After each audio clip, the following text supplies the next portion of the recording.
ప్రేక్షకులకి ఆ లలితాంబిక అమ్మవారి యొక్క అనుగ్రహం పరిపూర్ణంగా కలగాలని మనస్ఫూర్తిగా కోరుకుంటూ మనం ఈరోజు చెప్పుకోబోయేటువంటిది విశ్వవసునామ సంవత్సరంలో అందరూ చాలా ఆనందంగా ఉండాలి అనేటువంటి ఉద్దేశంతో మనకి కావాల్సినటువంటివి ఏమిటి?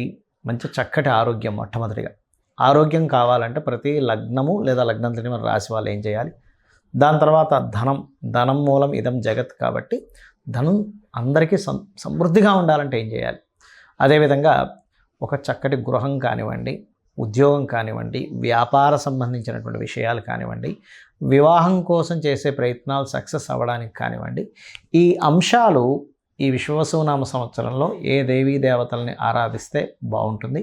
మరియు అదేవిధంగా ఎక్కడ ఇటువంటి విషయాల్లో రాంగ్ స్టెప్ పడకుండా ఏం చేయాలి అనేటువంటి అంశాలని చెప్తుంది నేనైనప్పటికీ కూడా చెప్పిస్తుంది సాక్షాత్ లలిత అమ్మవారిగా భావిస్తూ ఒక్కొక్క లగ్నం గురించి మరియు ఒక్కొక్క రాశి గురించి మనం తెలుసుకుందాం. ధనస్సు లగ్నము, ధనస్సు రాశి. ధనస్సు వారికి కనుక చూసుకున్నట్లయితే రాస్యాధిపతి అయినటువంటి గురువు సప్తమంలో ఉంటున్నాడు ఈ సంవత్సరం విశ్వవసునామ సంవత్సరంలో. అయితే మీకు రుణరోగ శత్రువులు వేటి వల్ల ఏర్పడతాయి? సర్వసాధారణంగా ఈ లగ్నంలో పుట్టిన వారికి సర్వసాధారణంగా గురువుకు సంబంధించిన లగ్నం ఇది. అంటే గురుత్వ లక్షణాలు బలంగా ఉండేటువంటి లగ్నం ఇది. కాబట్టి వీళ్ళకి సెల్ఫ్గానే వీళ్ళకి బలం ఏంటంటే గైడింగ్ నేచర్ ఎక్కువగా ఉంటుంది. వీరికి గురు లక్షణాలు ఎక్కువగా ఉన్నాయి కాబట్టి అలాంటి మీకు శత్రుత్వాలు గమనించండి. శుక్ర మహాదశ వచ్చిన శుక్రుడు మళ్ళీ 12లో ఉంటే దాని ప్రభావం తక్కువగా ఉంటుంది. లేదా శుక్ర మహాదశ రావడం కానీ, శుక్రుడు పాడవడం కానీ, లేదా శుక్రుడు 6వ స్థానంలోని లేదా వృషభ రాశిలో ఎక్కువ గ్రహాలు ఉన్న ధనులగ్నం వారికి ఆ సమయం రాగానే జీవిత భాగస్వామితో ఎడబాట్లు ఇట్లాంటివన్నీ ఏర్పడుతూ ఉంటాయి. మరి ఈ యొక్క విషయంలో మీకు మంచి ఫలితాలు రావాలి అంటే ఇక్కడ అర్థం చేసుకోవాల్సిన అంశం ఏమిటి అంటే, ఈ కాంబినేషన్ ఏదైతే ఉందో ఇక్కడ చెప్పేది ఒకటే. ఈ శుక్రగ్రహం సంబంధించిన రెమెడీ మీకు కంప్లీట్గా రుణ రోగ శత్రువుల నుంచి బయటపడేస్తుంది. అయితే ఇక్కడ వివాహము స్త్రీల మూలంగానే ఎక్కువ శత్రుత్వాలు వస్తుంటాయి మీకు. కాబట్టి ఈ విషయాల్లో తగ్గాలి, ఇబ్బంది తగ్గాలంటే శ్రీమాత్రే నమః మంత్రం, ఓమపర్ణాయ నమః అనే మంత్రం, అమ్మవారికి ఏదైనా తీపి పదార్థాన్ని ప్రీతితో నైవేద్యంగా పెట్టండి. అదేవిధంగా మరి ఫైనాన్షియల్ గ్రోత్ రావాలి.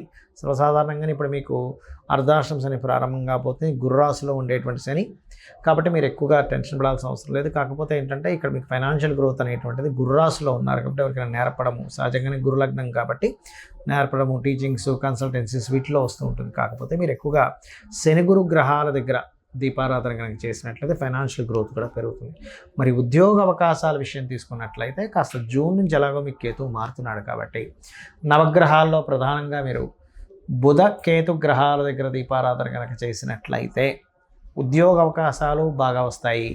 మరి సప్తమంలో కుజుడు ఉంటున్నాడు మీకు ప్రారంభంలో. దాని తర్వాత సప్తమాధిపతి బుధుడు, మెయిన్గా సప్తమాధిపతి బుధుడు ఎక్కువగా మీకు ఈ వివాహ సంబంధించినటువంటి విషయంలో రూలింగ్ ప్లానెట్ అవుద్ది మీకు. కాబట్టి ఎవరికైనా సరే వివాహ నిర్ణయాలు కానీ వివాహ సంబంధించినటువంటి విషయాల్లో పురోగతి రావాలనుకున్నా మీరు చేయవలసింది విష్ణు సహస్రనామాలతో పాటు లలితా సహస్రనామాల్లో ఓం కామేశబద్ధ మాంగళ్య సూత్రశోభిత కందరాయై నమః అనే నామస్మరణ చేయండి. అలాగే వ్యాపార అభివృద్ధి విషయంలో పార్ట్నర్షిప్స్ మీకు సహజంగానే పనికిరావు ధనుర్లగ్నం వారికి. ఎందుకంటే ఇక్కడ 6th లార్డ్షిప్ వస్తుంది, అదిగాక సప్తమాధిపతి బాధకుడు ధనుర్లగ్నానికి. కాబట్టి వ్యాపారం ఎవరైనా సరే చేయాలనుకున్నప్పుడు వాళ్ళ జన్మజాతకంలో బుధగ్రహము ధనాన్నిచ్చే గ్రహము, లాభాన్నిచ్చే గ్రహాలు ఎక్కడ ఏ రాసుల్లో స్థితి పొంది ఉన్నాయి ఉన్నందుకు ఆ రకమైనటువంటి ఫలితాలు ఏ రకంగా ఇస్తుంది అనేటువంటి తెలుసుకోవాలి. ఇక మీరు చేయవలసినటువంటి దేవతా ఆరాధన ఏమిటి? నిత్యము మీరు చేయవలసింది మాత్రం నరసింహస్వామి ఆరాధన చేయండి. అన్ని విధాలా బాగుంటుంది మీకు. చాలామందికి మరి జాతకం ఉండదు, అంటే వాళ్ళ డేట్ ఆఫ్ బర్త్లు టైమ్ ఆఫ్ బర్త్లు రాయరు. కొంతమంది పెద్దవాళ్ళు రాసినవా మిస్ అవుతూ ఉంటాయి. మరి అలాంటి వాళ్ళకి రాశి తెలియదు, నక్షత్రము లగ్నం ఏమీ తెలియదు అని మేమేం చేయాలి? ఒకటే గుర్తుపెట్టుకోండి.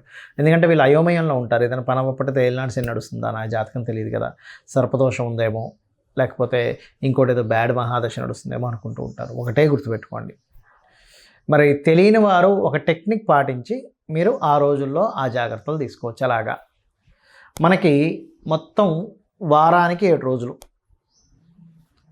ఆ 7 రోజుల్ని 7 గ్రహాలుగా 9 గ్రహాలుగా కూడా అనువదించుకోవచ్చు. అలాగ 7ని 9 ఎలాగా అంటే మనకి 7 వారాలకి తీసుకుంటే ఆదివారం సూర్యుడు, సోమవారం చంద్రుడు, మంగళవారం కుజుడు, బుధవారము బుధుడు, గురువారము గురువు, అదేవిధంగా శుక్రవారానికి శుక్రుడు, శనివారానికి శని అయిపోయాయి. 7 గ్రహాలు అయిపోయి ఇంకా 2 మిగిలాయి, రాహువు కేతువు. వాటిని శనివారానికి రాహువుని, మంగళవారానికి కేతువుని తీసుకోండి. తీసుకొని మీ జీవితంలో కనుక కొంతమందికి చూడండి, పలానా రోజులే నాకు చాలా ఇబ్బందులు వస్తున్నాయండి, ఆదివారాలు అంటారు, సోమవారాలు అంటారు, శుక్రవారం నాకు కలిసి రాలేదంటారు. ఎందుకు అంటే పర్టికులర్గా మీకు జాతకం తెలియదు, కానీ మీ జన్మజాతకంలో ఆ గ్రహం బాగుండకపోయి ఉండొచ్చు.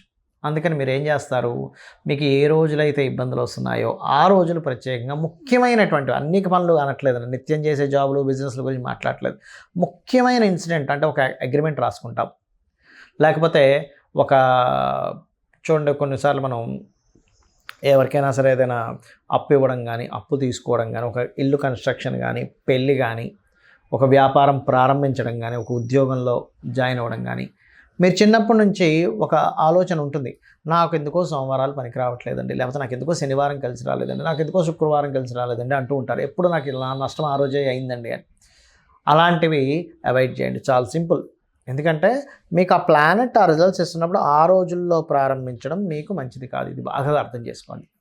ఇక రెండవది ఏమిటంటే ఇక్కడ వీటితో పాటు మీరు చేయవలసినటువంటిది, మీ జాతకం తెలిసినా తెలియకపోయినా మీకు పుణ్యము పెరిగి ధనప్రాప్తి కలగాలి అంటే లలితా సహస్రనామాల్లో ఓం సంపత్కరీ సమారూఢ సింధుర వ్రజసేవితాయే నమః లేదా ఓం ధర్మాధ్యక్ష ధనాధ్యక్ష ధన ధాన్య వివర్ధనీయే నమః చేయండి, అద్భుతంగా రిజల్ట్స్ వస్తాయి.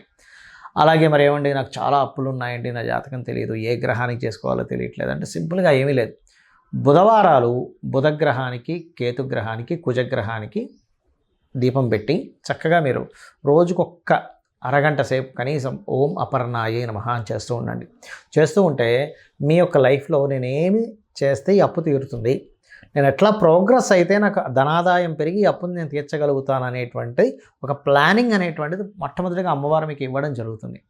ఇక అదేవిధంగా మరి జాతకం లేదు కానీ వివాహ సంబంధాలు ఏమో కుదరట్లేదని బాధపడుతూ ఉంటారు. జాతకం ఉన్నా లేకపోయినా ఒకటే గుర్తుపెట్టుకోండి, వివాహం కుదరట్లేదంటే మీకు 3 పాయింట్లు, మీకు లేట్ మ్యారేజ్ యోగం ఉంటుంది, లేదా సమయం ఇంకా రాలేదు. ఇప్పుడు ఉదయం 6:30కి సూర్యోదయం, నేను రాత్రి 10 గంటల నుంచి 10 గంటలకు ఒకసారి, 12 గంటలకు ఒకసారి, 2 గంటలకు ఒకసారి, 3 గంటలకు ఒకసారి ప్రతిసారి తలుపులు తెరిచేసి ఈస్ట్ వైపు సూర్యుడు రాలేదని బాధపడడం వల్ల అర్థం లేదు.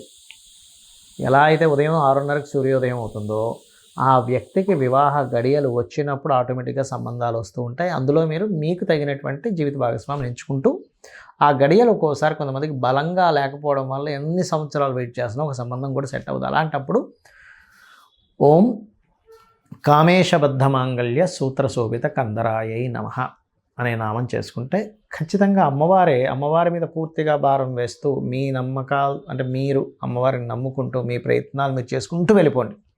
ఆటోమేటిక్గా అమ్మవారి మీకు సరైనటువంటి వరుణ్ణి చూపిస్తుంది. ఎందుకంటే మనకి దేవీ భాగవతంలో కూడా అనేక ఘట్టాల్లో అమ్మవారు స్వప్నంలోకి వచ్చి చెప్తుంది కాళిదాసు గురించి, అతను నా భక్తుడు, నా అంశ నుంచే వస్తాడు అని.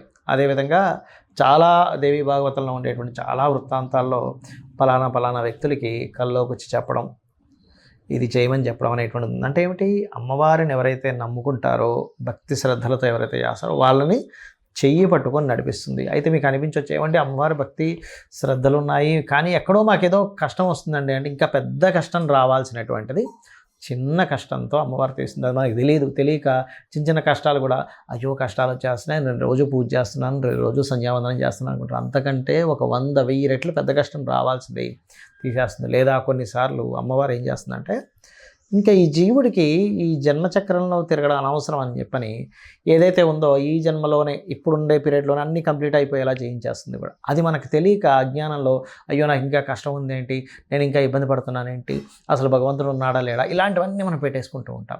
కాబట్టి అది చేయకండి. నిత్యము మీకు ఒకవేళ ఏలినాడు శని, అర్ధాష్టమి శని, అష్టమి శని నడుస్తున్నా కొన్ని పద్ధతులు పాటించండి, ఎటువంటి ప్రభావం ఉండదు. ఏమిటది అంటే నిత్య దీపారాధన, ఉదయం సాయంత్రం దీపం వెలిగించి చక్కగా ఒక 10 నిమిషాలు అమ్మవారి ముందు కూర్చోండి చాలు.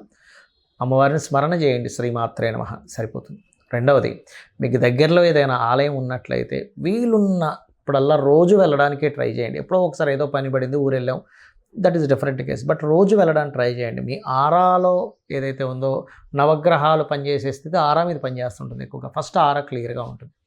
మూడోది, దేశీవాలి గోవుల సంరక్షణకి పాటుపడండి. గోవులకి ఏదైనా తినిపిస్తూ ఉండండి. సకల దేవతలు ఉండేటువంటి స్థలం గోవు, అదొకటి చేయండి. అదేవిధంగా మీ పెద్దలని గౌరవించడము, అదేవిధంగా మీ పితృదేవత ఆరాధన, దేవతారాధనతో పాటు పితృదేవత ఆరాధన కూడా చాలా ముఖ్యమైనటువంటి అంశం, గుర్తుపెట్టుకోండి. చేయండి. 100% మీకు ఫలితం పాజిటివ్గా వచ్చి తీరుతుంది.